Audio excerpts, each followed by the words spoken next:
Bismillahirrahmanirrahim. Assalamualaikum warahmatullahi wabarakatuh.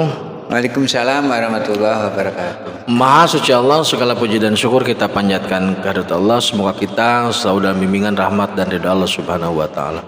Subhanallah walhamdulillah astagfirullah wallah Allahu akbar.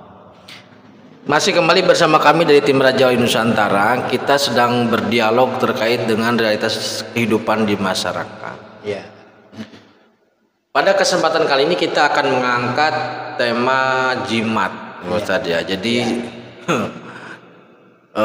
jimat itu memang seru lah. Membahas jimat seru, memegang jimat merasa seru juga. Jadi pengalaman-pengalaman, maksudnya informasi yang terkait jimat kan sudah banyak lah. Melegenda. Ada yang tulisan-tulisan huruf Arab. Ya. Ada yang bacaan, ada yang benar. Ini harus kita bedah karena sangat beririsan dengan keyakinan. Maksudnya apakah jimat ini merusak atau tidak? Ya. Itu harus kita pertegas. Betul. Ketika umpamanya katakanlah bambu petuk, kemudian batara karang kayak gitu-gitu tuh yang rantai. Bagaimana nyikapinya? Nah, bagaimana kita menyikapi itu?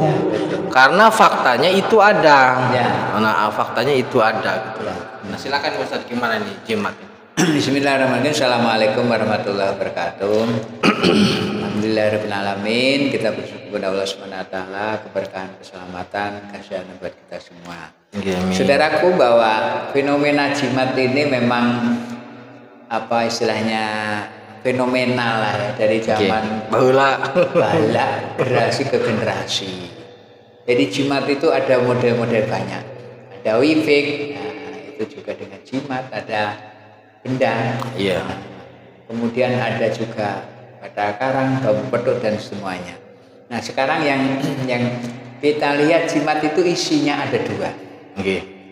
Ada isinya yang dorong ibadah, berarti jin. Yang satu isinya kafir, tanpa nggak mau ibadah, itu sama sekali nggak mau ibadah, itu kekafiran, itu berarti iblis. Setan, kelompok setan lah. Kelompok setan. Iblis. Itu kalau dia lebih tinggi lagi iblis lagi. Jadi lebih iblis. Jadi memang dia lebih hebat, lebih jago, tapi sama sekali nggak mau ibadah, itu betul. Nah, tapi yang satu lagi adalah yang mau ibadah. Nah, sebenarnya dalam Al-Quran kan disebutkan gini ya. Allahumma latifi ibadi yarzuqu mayasha wa huwal latiful aziz gitu. Allahumma latifi ibadi yarzuqu mayasha wa huwal latiful khabir, ada juga. Allah bi ibadi yarzuqu mayasha wa huwal khabirul aziz. Ada. Nah, sekarang yang kita Allah bi ibadi yarzuqu mayasha wa huwal khabirul aziz yang kita ambil. Allah malatifu bi ibadi yarzuqu, Allah itu maha lembut. Ibadi terhadap hambanya, ya rezeki mayasa, memberi rezeki. Wawal qawiyul aziz, dia ini kokoh, qawiyun aziz, maha perkasa. Nah biasanya kalau orang mau ke pusat, ke Gusti, itu hambatannya banyak. Nah di tengah itu ada adangan namanya psikologi, metafisika, teologi. Raga, rasa, sukma. Nah ketika orang pengen mulia, pengen sakti, pengen hebat, itu akan diadang oleh metafisika. Nah ketika orang lolos di metafisika, maka saat itu bisa menguasai. Nah itulah yang disebut dengan kasekten. Kasekten itu membuat orang sakti.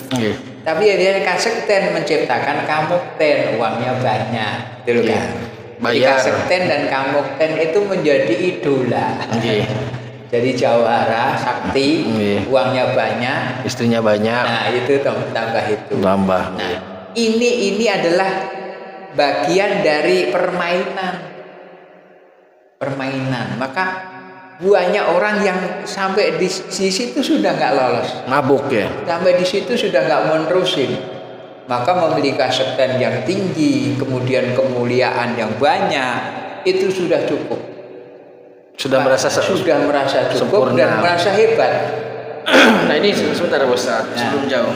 Ya. Yang pertama ada dorongan tidak ibadah sama sekali. Sudah jelas lah, tidak perlu dibahas.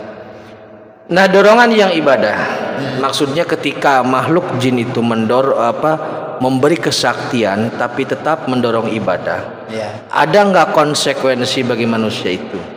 Umpamanya bayaran untuk jin itu atau bagaimana? Betul, karena ibadah-ibadah yang dilakukan oleh manusia itu akan diganti dengan kesaktian yang dimiliki oleh jin. Jin ngasih kesaktian, Jin memberi kesaktian, kita mengkonter dengan ibadah, itu kelas jin. Tapi kalau kelas iblis adalah jiwanya. tukaran jiwa. Tukaran jiwa bahwa Anda mengabdi dengan saya, maka saya berikan kesaktian yang saya miliki.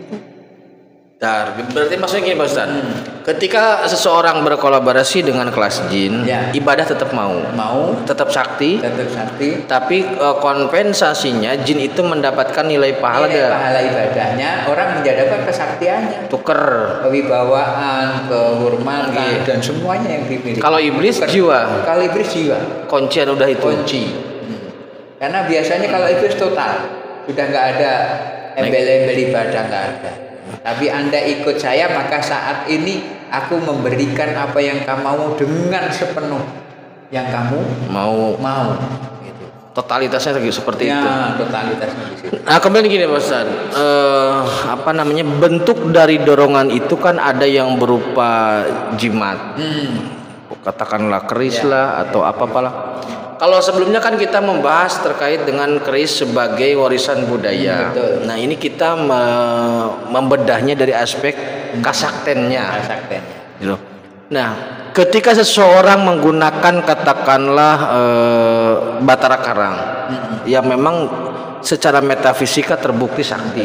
Nah ini bagaimana pola kaitan dengan akidah atau dengan tauhidnya bagaimana ini?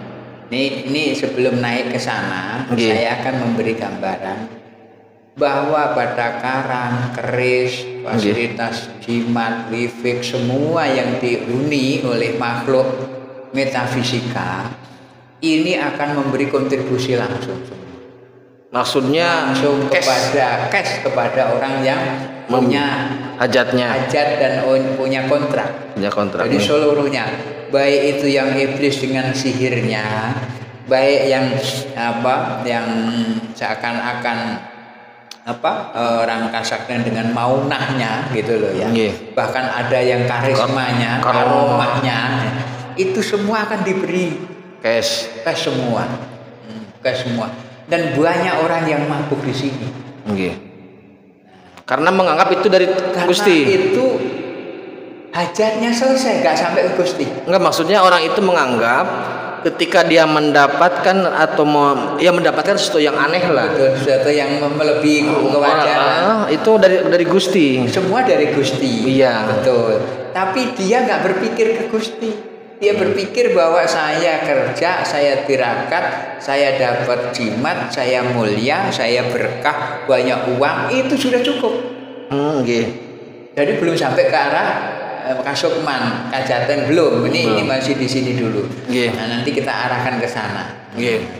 Jadi semua yang mereka lakukan ini adalah hanya untuk dua. Jadi sakti untuk menjadi aji. Nah, sakti menjadi banyak properti. Sakti untuk menjadi wibawa dan bisa duduk di kursi itu. Jadi memang targetnya masih wilayah ruang duniawi ya Ustaz ya.